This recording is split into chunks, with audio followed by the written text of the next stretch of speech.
ինչ է պատահել։ Ախր բոլորը ձեզ են սպասում, հասկանում եք։ Ես իդեպ հարգելի էջմիածինցիներ, ուզում եմ որ ասել, հենց հիմա ձեզ համար այս գողտրիկ, փոքրիկ, հարթակից ելույթ է ունենում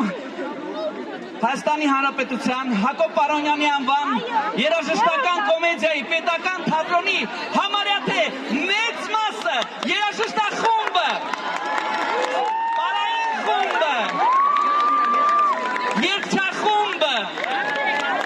և արտիստական անձնակազմը, շնորհակալություն բոլորին։ Ես իդեպ նաև մեծագույն շնորհակալությունս եմ ուզում հայտնել և իմ անունից և վստահ եմ ձեր բոլորի անունից հարգարժան պարոն համայնքապետ Արգիշտի Մեխապյան։ Շնորհակալություն ձեզ, շնորհակալություն այս գեղեցիկ տոնը մեզ բոլորիս պարգևելու համար։ Դե ինչ, կարծում եմ ժամանակն է լույսերը փորձենք, բայց միասին հետհաշվարկ ենք անելու, 10-ից սկսում ենք, 10